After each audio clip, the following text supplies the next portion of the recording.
Alors 2020 c'est demain, donc les choses vont très vite, mais je pense que les choses vont évoluer extrêmement rapidement, parce que 2020 c'est quand même dans 3 ans, et là on a opéré un changement majeur en termes de positionnement de services, avec des services qui sont de moins en moins chers.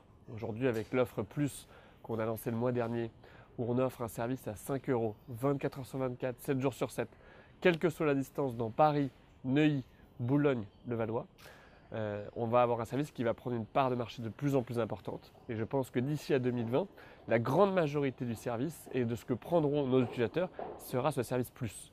Donc un vrai marché qui va s'orienter vers une course simple, 3 tickets de métro, 5 euros, quelle que soit l'heure. Ça va devenir la formule dominante. Je pense qu'on transforme l'expérience client en se mettant à la place du client. Le plus important, c'est d'utiliser son service et de savoir ce dont on a besoin. Et quand on est un client, le plus important, c'est de savoir comment est-ce qu'on paye moins cher, comment est-ce qu'on perd le moins de temps possible.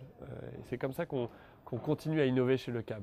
Évidemment, le coût de la distance est un facteur clé pour la fréquence d'utilisation. On aimerait tous, à mon avis, n'utiliser que des voitures avec chauffeur. C'est quand même la façon la plus agréable de se déplacer sans avoir à se préoccuper des frais de stationnement, sans avoir à se préoccuper de trouver un stationnement. Donc la problématique, c'est le prix, combien ça coûte. Donc, avec ces nouvelles technologies, avec cette technologie VIA que nous utilisons, aujourd'hui, on est capable de vous faire marcher un petit peu, ce qui veut dire que la voiture qui va venir vous chercher ne va pas faire un détour pour venir vous chercher, ne va pas perdre du temps. Et donc si elle ne perd pas de temps, vous non plus. Et donc en allant vers cette voiture, vous allez utiliser moins cette voiture et donc vous avez un coût kilométrique qui est près de 3 fois moins cher. Tout ça, c'est de l'innovation en se mettant à la place du consommateur. Je pense qu'il y a le rôle du directeur général et puis il y a le rôle des équipes.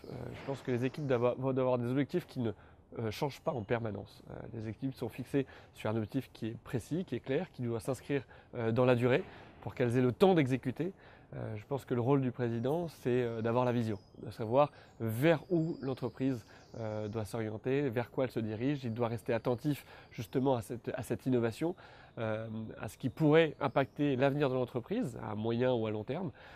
Cette vision, elle doit être partagée avec les actionnaires, elle doit être partagée avec ceux qui sont intéressés par le destin de l'entreprise. Et donc il y a vraiment cette scission entre l'entreprise avec ses équipes et puis le gérant, le président, les actionnaires. Le tout étant d'avoir un objectif qui peut être fixé pour plusieurs mois ensemble. Alors on est une start-up. Une start-up qui travaille avec des start-up. Et on est une start-up qui travaille avec des start-up. Je pense qu'entre start-up, le travail est facile. On a la même vision du temps. On a un fonctionnement qui est en général tous assez similaire, une structuration qui est assez similaire. On aime regarder les choses dans un avenir qui est proche et on aime exécuter les choses rapidement. Donc le travail entre start-up est assez simple. Depuis qu'on collabore avec cette start-up VIA, qui est une start-up israélienne installée à New York, on a toujours été sur la même longueur d'onde pour pouvoir proposer le plus rapidement ce service à nos utilisateurs parisiens. Je pense que pour ne pas se précipiter, il faut prendre le temps de réfléchir. Il faut prendre le temps d'analyser la véritable innovation de la bonne idée. Et donc il faut prendre le temps de tester, ça c'est la première chose, et puis ensuite de vraiment poser les conséquences financières et technologiques et sur un avenir qui est court et sur un avenir qui est plus long. Et donc le temps de cette réflexion qui pas forcément plusieurs années, mais plusieurs mois au moins, permet à mon avis de prendre la bonne direction. On n'a jamais forcément raison à chaque essai, donc il faut avoir le droit de se tromper. L'important c'est de pouvoir analyser rapidement et de corriger le tir quand il y a des choses à changer.